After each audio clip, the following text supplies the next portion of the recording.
everybody. I'm in Glastonbury Abbey, one of my favourite places in town. I really like coming here to chill and to walk around the beautiful grounds and to connect with the energies here in this sacred land. I just wanted to take a minute to wish you all a happy new year and a really magical, blessed, empowering 2019. And I hope that you will thrive, you will find joy, and that the lessons of the previous years will bring wings to this year so you can take flight. And I want to thank you as well. I'm really thankful for you guys for staying with my channel, for watching my videos, and for being such an awesome YouTube witchy community. So thank you. Heading into 2019, we've got lots of things planned, lots of new videos, and a few good old series that I'm going to be continuing with. So I'm going to show you around Glastonbury Abbey if you like. I love it here. It's sacred ancient land, and the grounds are just beautiful. There's apple orchards, and there's badger sets, and there's temples with interesting images, which I'll show you. But thank you again for being with me on my channel, and happy 2019 to you all. Mwah. Lots of love. So here we are in the ruins of Glastonbury Abbey. It was destroyed by Henry VIII when he abolished Catholicism, really, and he abolished the abbey, and he destroyed it, and it got left to ruins for many, many years. So, but I kind of like it like this. I kind of like the remnants and the remains, and now obviously it's owned and looked after, so the ruins are really looked after. It's an intense place. It would have been a really, really huge abbey. Obviously Glastonbury's always been a really important place, as it's a small town. It's a really small town. And we've plonked one of the biggest abbeys in the UK right in the centre of it. There's strong energy here, strong ley lines. There's a theory that the old chapel, the old wooden chapel that was here before that got burned down, was in alignment with Stonehenge, and also a great library was meant to be destroyed when that fire happened as well. So this is the far end of the chapel. We've also got the supposed graves of Arthur and Guinevere in here, which we'll have a look at in just a second, and I'll tell you more about that. So we are approaching the fabled grave of King Arthur. This is King Arthur's tomb, and this is the site. If you can read the sign, I'll read it for you. Site of King Arthur's tomb. In the year 1191, the bodies of King Arthur and his queen were said to have been found on the south side of the Lady Chapel. On the 19th of April 1278, their remains were removed in the presence of King Edward I and Queen Eleanor to a black marble tomb on this site. This tomb survived until the dissolution of the abbey in 1539.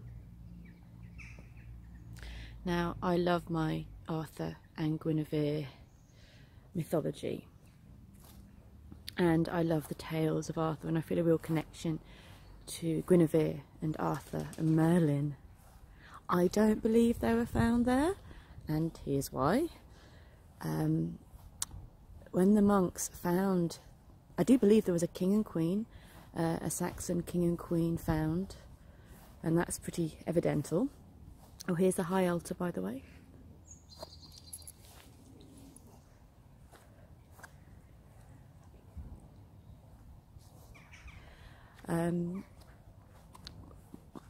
Here we go. But it was done at a time when the monastery needed money, and they were really looking for popularity and funding, and what was really, really popular was the myths of King Arthur and Guinevere. And so it was very convenient that suddenly a tomb was discovered with the bodies of King Arthur and Queen Guinevere. So even though I do believe there's very much a powerful Saxon king and queen buried on this site, which is really, really interesting in its own right. This was a place where the powerful rich and were buried, but I don't personally believe it's the bodies of King Arthur and Guinevere. It might be, but I think if it was, it would be a lucky coincidence, because I think the monks were seeing a really good business opportunity. And it's not just me that thinks that. There's it even says so in the museum over there, that it's kind of doubtful that it is actually the bodies, but it's a nice myth, and it helps the energy of Avalon that the bodies of Arthur and Guinevere are buried in the centre. So over there, that really interesting building is the old kitchen. And I think it's a really fascinating building because it's got amazing acoustics, and I just wonder if it was used for something else as well as a kitchen, because it's amazing acoustics for a kitchen. And I totally, yeah, it was great. It was an innovative design for kitchens at the time, because the way the smoke would go up the top. But it's very impressive, and I just do wonder if it was more. And behind the kitchen, you can see, you might not be able to see, but the hill behind is Wiriel Hill. I've done a little video on Wiriel Hill before, and there'll be more coming. And now I'm going to take you down to the Paradise City, where the grass is green and the girls are pretty, or to the Lady Chapel, which is down here. And the Lady Chapel, beneath the Lady Chapel, there is a very interesting well, one of the sacred wells of Avalon, that really isn't very well looked after or known about. So you've got the White Spring, one of my favourite places in Glastonbury, the Red Spring Chalice Well, and then this third, which I think others call the Black Spring, or the third well of Glastonbury, is beneath the Lady Chapel. And the Lady Chapel is the site of the original chapel, the wooden chapel from sort of Saxon times that got destroyed. So we're going to go over to the Lady Chapel now.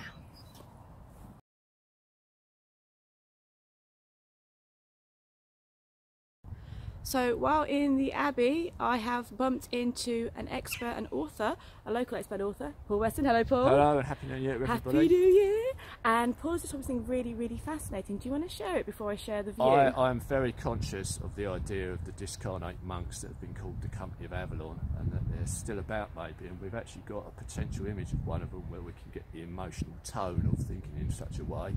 One carved head up at the top of one of the towers here. We'll have a quick look at that. Turn around, yes, let's turn around. Turn around the camera. Turn around the.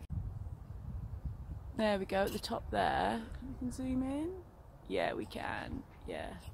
That carved head there. So that carved head is very nicely situated, because once you're aware of it, wherever you are in the Abbey grounds, it's like it can see you and it's seeing everything. It's one of the watches of Avalon. But if we follow its line of sight around. No, I hope you don't get travel sick from my camera work. Dun, dun, dun.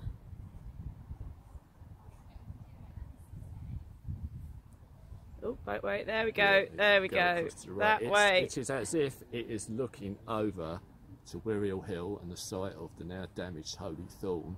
It's a direct line up, isn't it? The mythic place where supposedly the whole Christian mythos of Glastonbury, and indeed this entire country, began. So that's a view that wouldn't have been available when the Abbey was fully formed, because there would have been walls and buildings in the way, but it's there now, and it makes for a very interesting bit of living poetry, if you like, a bit of mystical sensibilities to take in the whole historical vista of this place. Brilliant, thank you. So Paul is an author of all the magic for the local area, so I'll put your Well, Mysterium Autorius is the obvious one. Yes, yes, I've got a few books. And I'm immersed yes. in Blybond at the moment. I'll put your link in the bio below. So now we continue our journey to the Lady Chapel, and this is the Lady Chapel, and I'm going to take you down to see the well and also the altar of the Lady Chapel.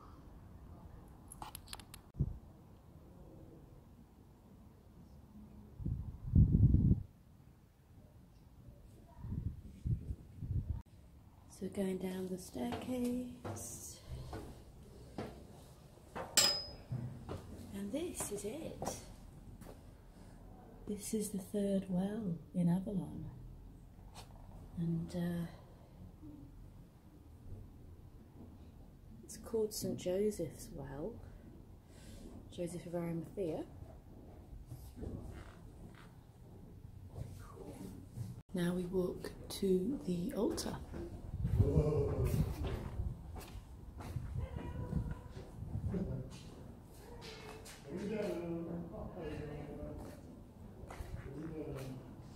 This is the altar of the Lady Chapel. A place still sacred to many for their divine feminine connection. So after the dissolution of the monasteries, this all got destroyed and was filled with earth. So hence it's not in the greatest of conditions. And I think there was like coffins around here that were found as well, just flooded. Crypt was full of water. And the wonderful William Stukeley, he's a great guy for sacred sites. I visited the Abbey and got very excited about this well and about the discoveries in the crypt. The next part I'm taking you to is the orchard, the apple orchard, and that's one of my favourite spots to sit and meditate and hang out. So we're off to the sumptuous apple orchard, which for me is very goddessy. It's very divine feminine. This abbey's brilliant. Like, it would have been a great place for the honey, for the bees, for the mead, for the apples, the badgers. The great badger set here as well. The grounds in this abbey and the fish and just the lusciousness of this place is really, really stunning. And as you can see, I'm not really used to using selfie sticks. It's my first time filming with the selfie stick, so I'm quite clumsy, but do forgive me as I take you to the apple orchard and maybe to meet some of the fish that live here as well. As I say, take the apple orchard, there is no apples left, but there's a lovely vibe in here, lovely energy in here, and there's a lovely goddess creation as well, and some lovely, it's just beautiful. So me and my friend Tiffany would often sit in here and chat and do readings and just tune into the energy of this space. So I'll turn the camera around so you can get a view of the orchard. It is in winter, there's not many apples, as in no apples, but literally a month or so ago you were stumbling over apples, a couple of months ago maybe, you were stumbling over apples here. It was amazing. So I'll just turn the camera around and you can see the beauty of this place.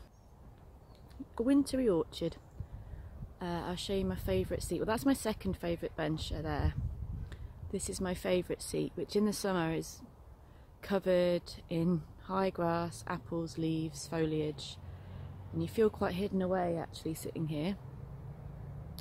I'll do another video when it's here, when spring, summer comes along, so you get to see more of the nature of this place. Over here, if you can see it, we're going to go walk over there anyway, is the statue made of branches of the goddess, and it gets decorated at different times of year, which is lovely. And this is all in the land, in the grounds of Glastonbury Abbey. Listen to the birds. Yeah, it's really warm for the 1st of January. It's blooming warm, and the snowdrops have already come out. Well, they've started to come out. And I'm a bit concerned because I'm sure it must get cold soon. You know, it is a little bit early for the snowdrops. And but I always see them, and I'm always happy to see them because I think of Bridget, I think of Bridie, and I think of Imolc and the returning of the sun. But I think we've got some cold days to go first. And I want to see some snow this month, not you know. I've walked in, I wish I'd have filmed it earlier in 2018 when it was snowing in the Abbey. It was stunning. So we've got some insect houses there, and we've got lovely bird houses and bird feeders, and we've got this lovely goddess here, a willow lady. Nice, she's beautiful, and she gets decorated in the different seasons. She looks a bit worse for wear today, but don't we all? It's New Year's Day after all. And behind her, you can't see because of all the trees, but she is in front of the Thor. The Thor is behind her. So beautiful. Next plan is to go and find the fish. Before we find the fish, look at the mistletoe. Glastonbury is blessed with a lot of mistletoe, and this is a little bit. The mistletoe is sacred tree of the Druids, and obviously sacred for kissing at Christmas as well. But we've got a lot of mistletoe growing here. And I think that'll be another tree video I'll do another day about the mistletoe. There's an amazing amount of folklore about the mistletoe, but we'll do that another day. Well, my battery on my phone is running out, so I'll see the things I want. I'll show you the things I want to really show you today, and we'll do a mistletoe show another day. What I love about the Abbey, well, one thing I love about the Abbey is it is, like to Glastonbury, a place that connects all spiritual paths, all spiritual faiths. It's a place where Christianity, of course, is very important, and Catholicism and those spiritual paths, but also in these trees and in this land and in the wells and the badgers and the magic of this space. It is a pagan place too, and I'm sure it was a pagan place before it was an abbey. And it connects, people of all faiths come here and feel something, and they feel connected to this space. The Thor is behind me, we can see it above my head, there we go, Thor's above my head. And it's, so you can see the sort of the whereabouts of where the abbey is compared to Glastonbury Thor, directly lines up. And it's a magical place, and it's a place of sanctuary actually. I mean, people of all spiritual paths come here from all over the world, and they feel real peace here, and I find it a really nourishing place for the soul.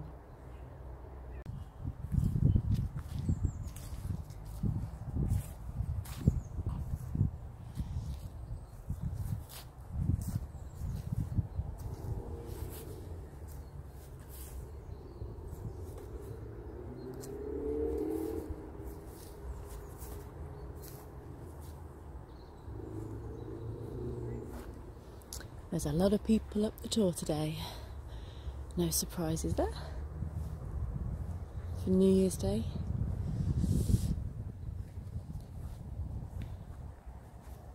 Here come the fishies. Can you see them? Hello. Hello. I don't have any food. No, I don't have any food.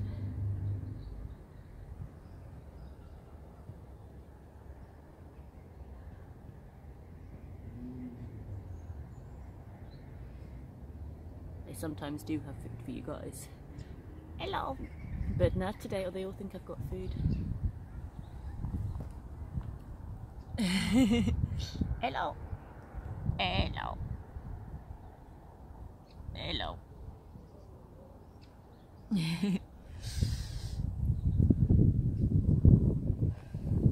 So there is a story in the dissolution of the... See you later, fishes! In the dissolution of the monastery, that one of the monks ran out with the gold and threw it into the river, the pond. It's a very deep pond actually. So there's two ponds here. Could be this pond. You know, the fish do look a little bit gold. You never know, it could have been A lot of gold thrown into this place. It's a very sad story about the abbot of the abbey and what happened to him. We'll talk about that another day as well. I just want to show you around, really, show you how vast the land is here. Like, it's really lots of space. There are lots of events here over the year as well. Here come the fishes. They're just on a mission, aren't they? Doo-doo. Hello, fishes. And squirrels. Lots of squirrels too. But I just want to walk you up by the badger set, hopefully before my battery goes. I'm also going to show you Magdalen Chapel. I've already done a bit of singing in there, which I'll add to this. I'll do another video on Mary Magdalene and the Abbey. So there's a painting of her on the wall, which you'll see at the end of this video. We'll go more into that another time. Yeah, I hope you're enjoying this little walk around. I'm happy, more than happy to take you on more walks with me if you enjoy it. And I hope I'm not making you feel travel sick with my filming. There's another lovely pond over there with a lovely willow tree. But what I'm going to do is probably go straight to the badger set to finish off this video.